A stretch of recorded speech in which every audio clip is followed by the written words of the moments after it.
Hey guys, so you just caught me applying thermal paste to an 8086K. This is something we normally don't put on camera because it gets so much criticism. I'm honestly not sure why. We don't put that much paste on there. It's not like it's an insane, completely absurd amount. It's always very reasonable, but people still comment on it being too much paste or too little paste. And it just seems like the kind of thing that no matter who you're talking about, which technical YouTuber, which user, there's always going to be comments about thermal paste. Hang on, I need to transfer over to my AMD socket and apply a good amount of paste to that socket as well. We're just building a couple systems today. Hopefully they work really well after all this thermal paste. Before that, this video is brought to you by EVGA's 19th anniversary giveaway. EVGA is giving away over $80,000 of components in its retro-themed 19-year anniversary, including 2 signed GN Modmats, and also several full systems, GPUs, motherboards, and more. To participate, click the link in the description below to start EVGA's scavenger hunt, screenshot competition, or gaming events. Click the link below to learn more. Today we are finally testing something that everyone on the internet loves to comment about, and that is thermal paste application. So we've tested this several times in the past. We tested it with Threadripper, tested it with even recently the H100i Pro, Asetek paste versus manual paste. There are times that thermal paste application matters. There's a caveat there, and we'll get to that later, but it's basically it always just cover the IHS. So we're going to recap some of that stuff towards the end of this content, but today what we're focusing on is an Intel-sized CPU. So this will cover smaller desktop CPUs rather than HEDT, and then we're also testing basically small blob, like Pea-size, which is kind of the common size that you hear people recommend to new builders. We'll test the larger blob that's kind of still within the realm of sanity for someone to do, but definitely too much. And then we're going to do absolutely, for sure, too much thermal paste, and also a manual thin spread across the IHS. So the thing here, it's not about which method, as in which pattern, is the best. We've done that testing. It's basically irrelevant, but at the end of the day, all you have to do is make sure the whole IHS is covered for most of those high-end CPUs. So we're not testing like X versus a line versus a dot versus thin spread. That's not the goal. The goal is the quantity of thermal paste and nothing else. So this topic came about again because a new system builder sent us a tweet a while ago and said, hey, I just built a new system and I posted a video on YouTube and people said I applied too much thermal paste. Do you think it's too much? I looked at it and I said, no, that's not too much. But it caused this question to arise, which is, at what point is it too much thermal paste without going completely nuts and emptying an entire tube of this is actually some pretty expensive paste to empty out on it, the Thermal Grizzly Cryonaut paste, but it was worth the gag. So without emptying an entire tube, how much is too much? That's what we're testing today. A couple things to keep in mind.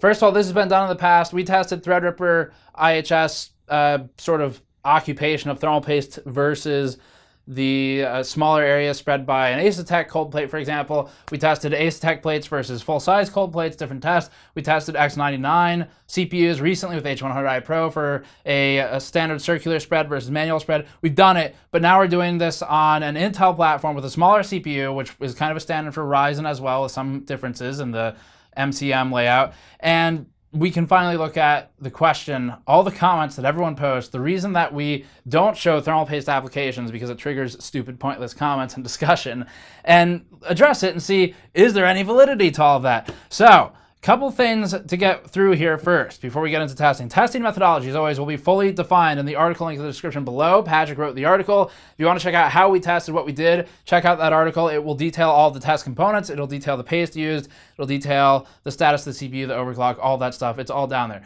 We're carefully controlling for the current. We have a current clamp on the 12-volt rails. We make sure that the CPU is pulling the same amount of current for every test, and thus the same amount of power in terms of wattage. And then we also keep the BIOS settings with manual voltage adjustment, manual core clock adjustment. Everything's manual, everything's fine-tuned manually on our 8086K. So everything's very carefully controlled, including room temperature and ambient, which is logged second to second with a thermocouple reader. So that's the basics. Again, quick note that the test here is focusing very specifically on a standard-sized desktop CPU, not talking about HEDT today. And then finally, why paste? The reason we use thermal paste at all, and we have an old video on this from a TLDR episode about how heat sinks work. The reason we have thermal paste is to fill the gaps, tiny microscopic imperfections often, between the IHS and the cold plate of the cooler.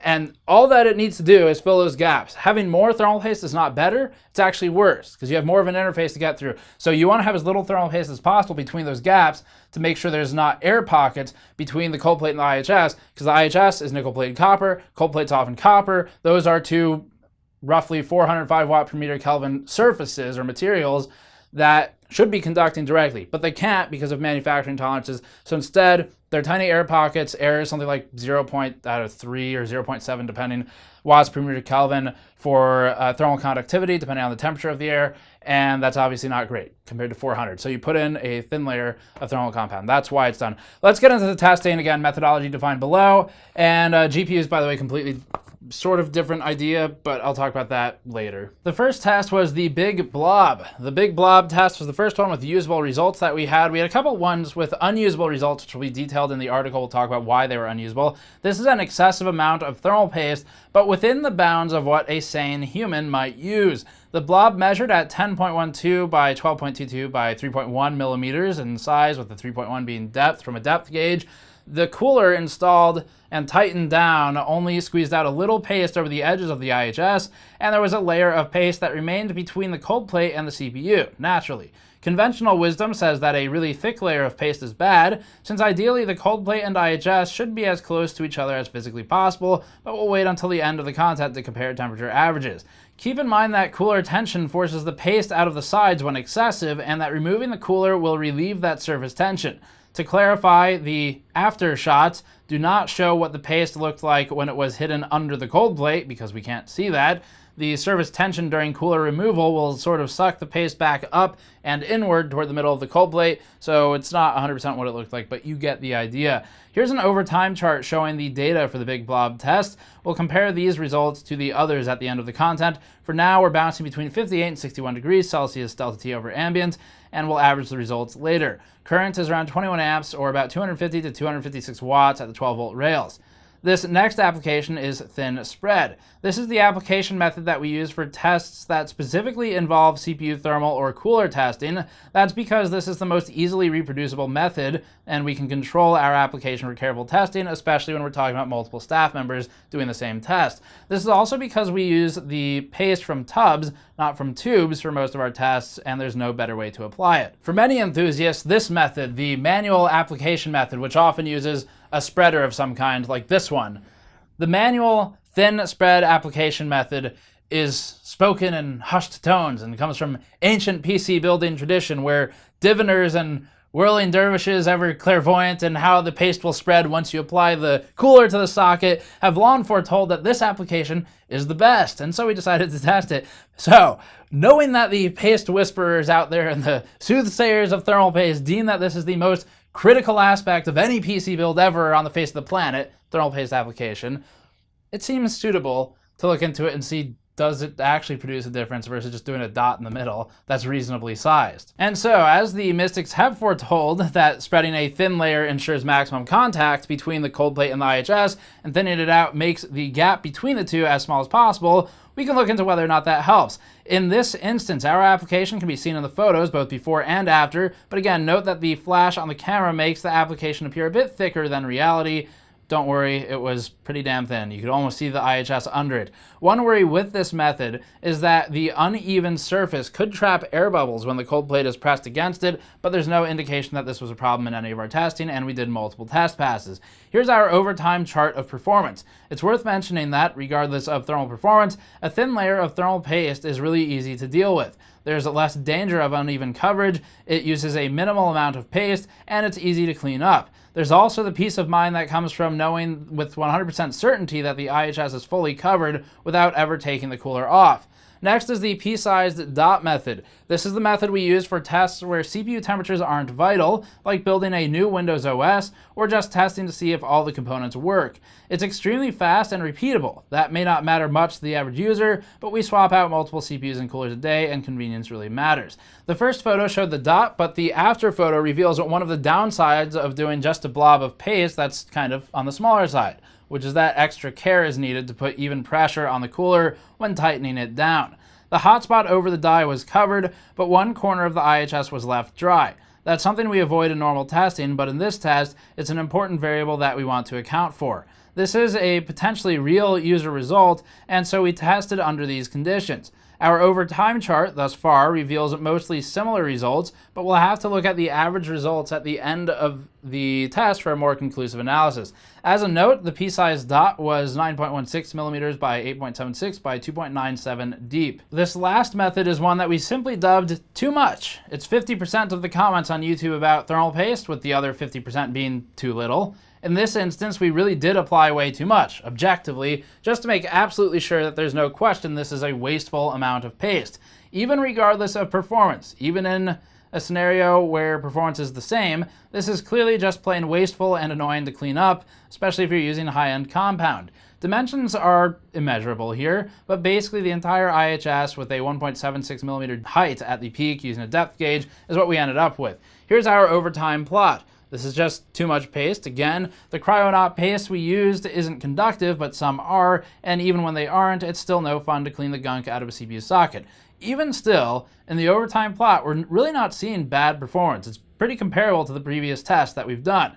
As seen in the picture, not only did the paste ooze out all over the edges of the CPU, it also dripped out over the socket cover and the motherboard when the cooler was removed. So probably don't do this, but in terms of thermals, as you've seen thus far, it doesn't look terrible. We'll get into more of that in a moment. Now that we've looked at each test individually, the before and after photos ensured that the current provision was the same for all of them, clocks are the same, all that stuff, ensure that we tighten the screws on the cooler in the same exact fashion and pattern for every test. Lots of controls here for testing. Now that we've done all of that, we can look at the average core temperature at steady state rather than these individual overtime charts. It's a bit easier to read, and this will include the current for each test, which will help illustrate the power consumption being the same for each test. As always, note that current times voltage gives you power.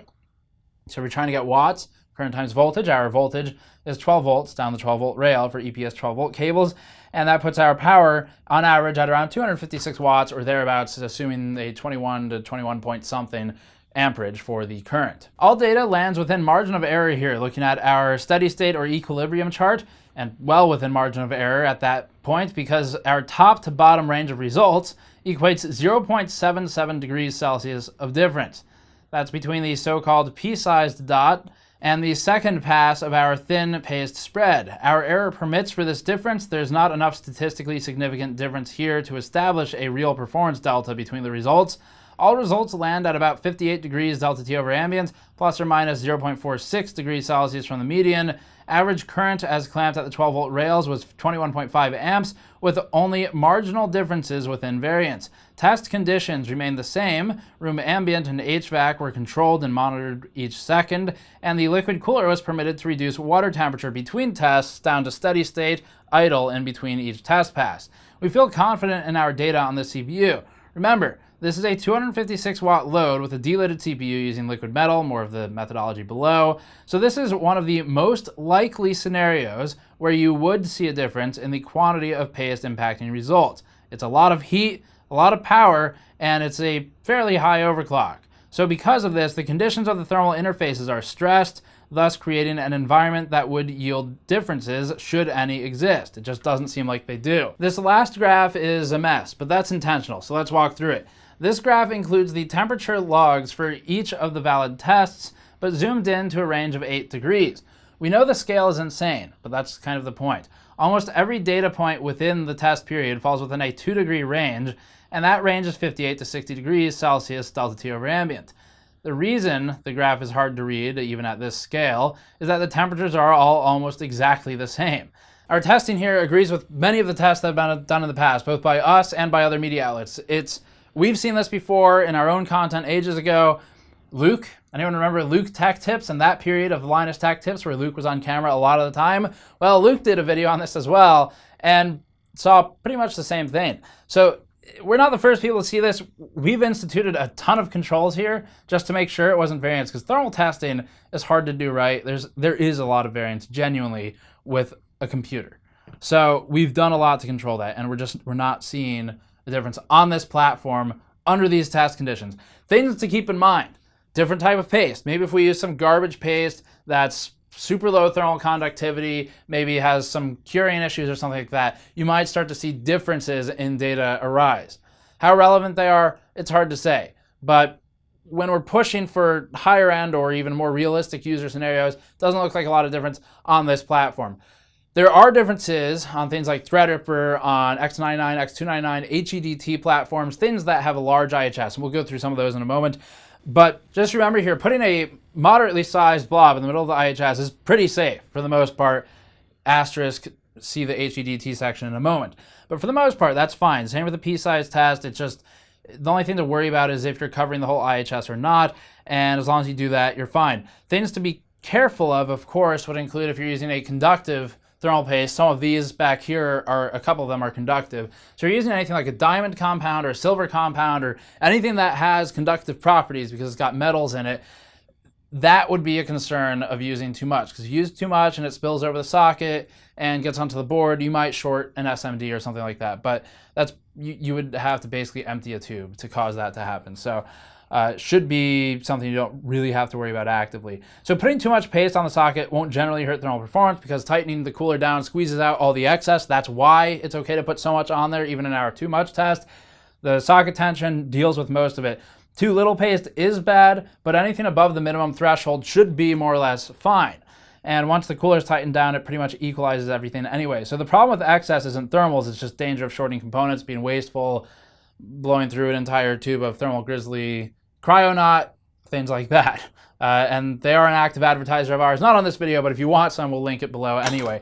So let's recap some of our older coverage just to illustrate that this can be highly situational, despite our results being relatively conclusive for the Intel desktop part here today. As a recap, we previously conducted similar testing for the AMD Threadripper CPUs, published 1 year ago. The testing conclusively demonstrated that the biggest consideration, particularly with multi-chip modules like Threadripper, is that all dies need to be covered. You can see in our TR4 paste application thermal chart that full IHS coverage also helps, something we demonstrated again in our knock to a full coverage plate Threadripper benchmarks, and we illustrated this yet again in our Enermax CLC benchmarks, where the small Asetek cooler cold plates struggled to keep up. The difference with Threadripper, again, is that we're working with a multi-chip module and a massive CPU package. This is the opposite of a small K-SKU Intel CPU, and although similar in multi-die approach to Ryzen, the desktop AMD CPUs are significantly smaller. Finally, our most recent testing of this kind involved the Asetek-made Corsair H100i Pro, where we demonstrated that manual application improved cooling performance in a meaningful way. We spread paste out over the entire heat spreader of an X99 CPU, as opposed to using the stock Asetek circular application that covered only the central portion of the IHS, and there's one key difference here from the other stuff. The testing involved an X99 CPU. It was actually producing less heat than our 8086K that we tested with today, but the significantly larger IHS meant that there was more to be gained from covering the rest of it. The Asetek Circle neglected about 25% of the heat spreader surface area, and the H100i Pro cold plate is a bit smaller than previous Asetek designs, which also mattered because this is again a larger chip, so different test conditions apply. The 8086K application methods never left more than 10 to maybe 15% of the spreader uncovered, and that was in the Pea-Sized Dot where we had one corner slightly uncovered. So that's the main difference between the thermals. Quick recap then. Just make sure the IHS is covered, you're fine. Anyone who's in the comment sections complaining about people applying too much thermal paste or too little thermal paste, probably just shut up and stop, because it actually almost never matters. There are instances where it matters. A good example of sometimes when you should be more careful about having maybe too much instead of too little would be a GPU. There's no heat spreader on a GPU. It's just an exposed die, it's direct contact.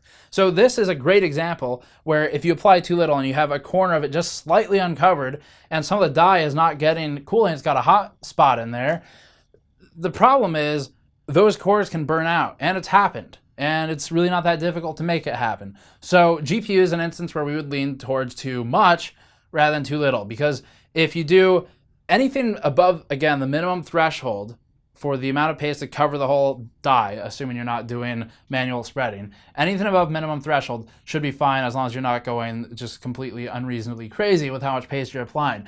Same goes for the most part for the desktop CPUs, except there's a bit more tolerance for having too little because there's an IHS there to spread the heat out, and as long as you cover the central die area where the die is actually located under the cold plate, you can get most of the heat out of there, it'll be fine. And then there's obviously some kind of compound between the die and the IHS anyway, so you don't have to worry about a hotspot forming between the die and the IHS where the die is most susceptible to damage. like a GPU. So they're a bit different, but also similar in some other ways. So yeah, just make sure you cover the whole thing, and beyond that, it's really not worth worrying about. So thank you for watching. It was fun looking at the old LinusTechTips video from years ago on this topic, and hopefully we did it justice by going a bit deeper on it as well, as time has now permitted more things to come out like Threadripper, which didn't exist then, and that obviously is a bit of a different scenario. That's all for this one. Subscribe for more as always. Go to store.gamersnexus.net to support us directly. You can buy our new beer glass we just got in, actually. It's got a gold trim on it and the GN Teardown logo on a cobalt colored glass, or pick up one of our video card teardown posters and go to patreon.com/gamersnexus to join our Discord. I'll see you all next time.